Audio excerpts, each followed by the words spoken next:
What do you think my mother in Istanbul, Turkey, has in common with the First Lady of the United States? Let me give you a tip. What they have in common is not the fancy house. I grew up in a modest home with lovely parents.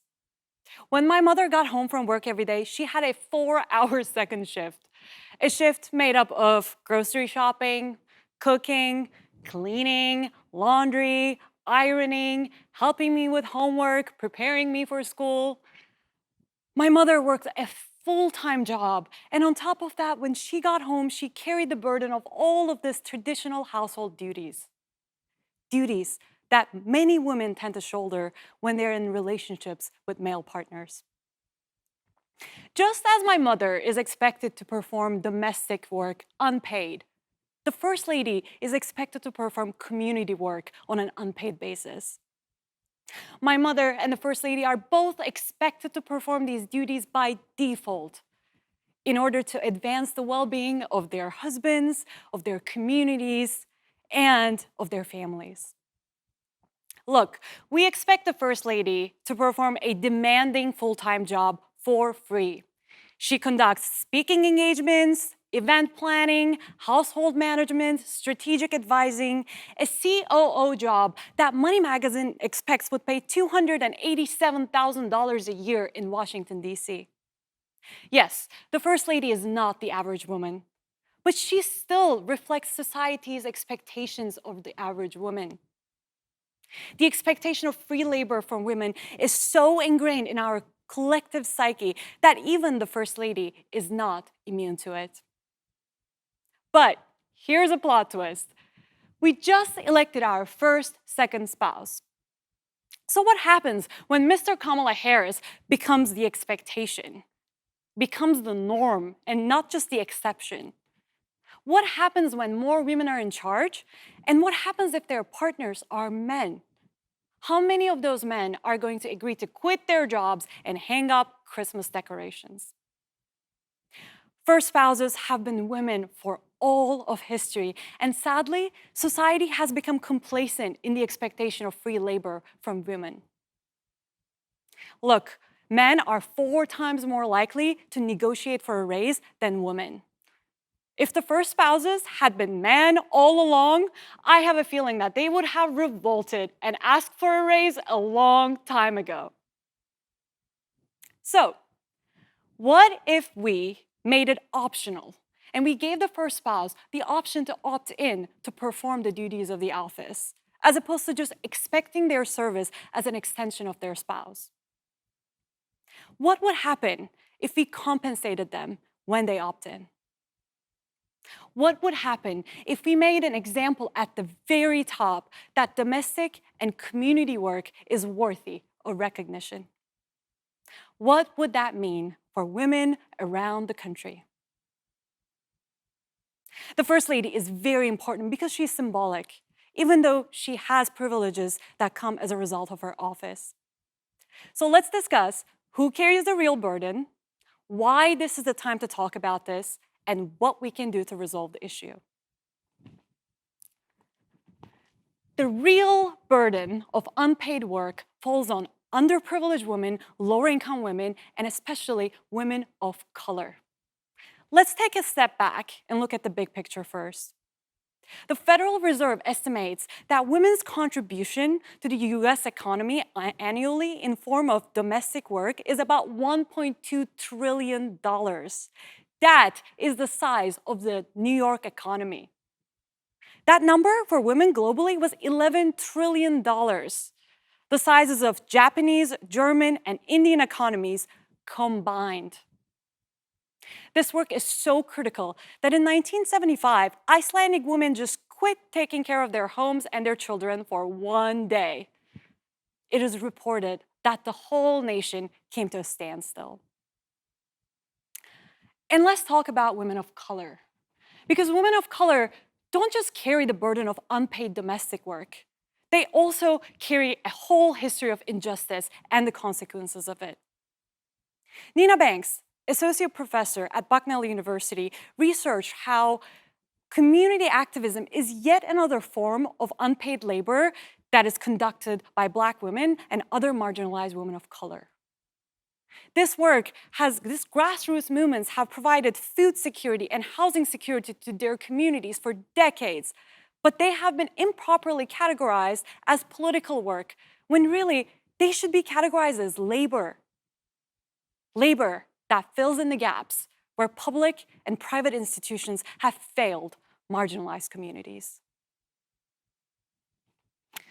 But why now?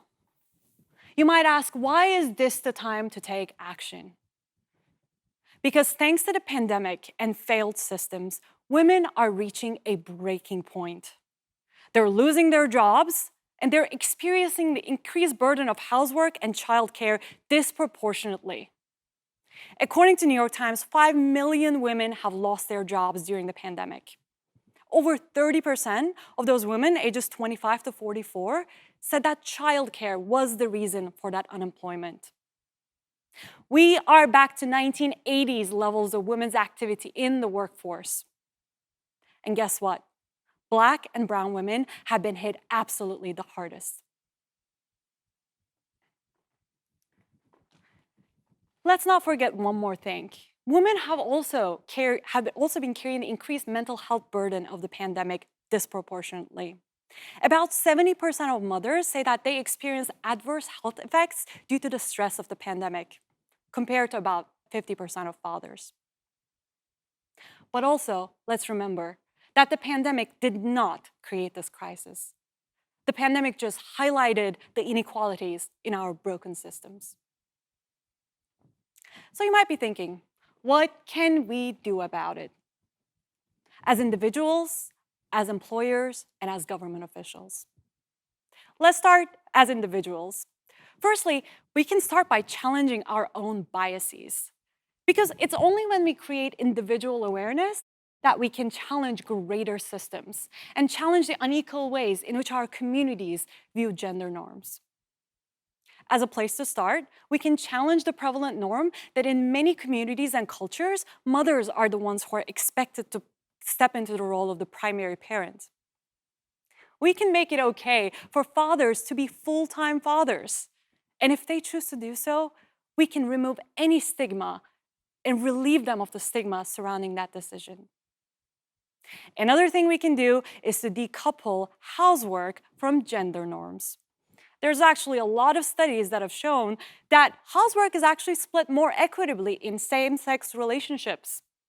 We can change our mindsets such that heterosexual couples also sit down to have those difficult conversations to decide how to divide the labor equitably without just defaulting on traditional gender roles.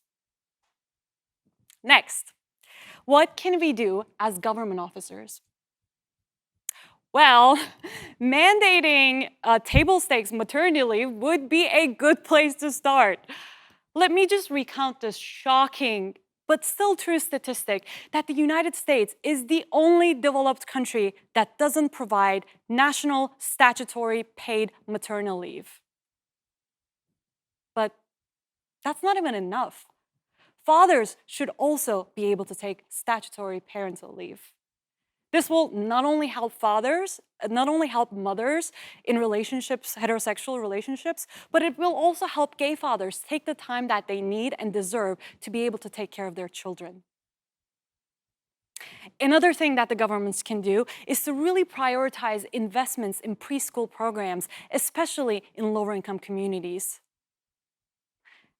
And let's remember that over 70% of all seats in the Congress and all statewide elected offices are occupied by men.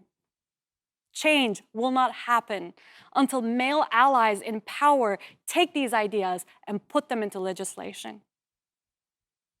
And lastly, what can we do as employers, since this is the business school? As employers, we can provide parental leave even when not mandated by the government. We can also make sure that our employees take the leave, and we can eliminate any cultural stigma and relieve them of any penalization that comes from their temporary absence. Beyond that, We can also take all of our learnings from the pandemic and apply them after the pandemic. We can make flexible work and remote work accommodations available to families, especially the families who are taking care of children and the elderly. And let's remember that today in 2021, more than 90% of CEOs of Fortune 500 companies are men. So male allies at this top business school, ready to take over boardrooms and executive offices in not too distant future, you have the power to change organizations. You have the power to set in place policies that counteract the status quo. And all of that starts when we start noticing the biases in our minds, in our hearts, and in our social norms. And let's not forget to make an example, a symbolic example at the very top. Let's pay the First Lady. Thank you.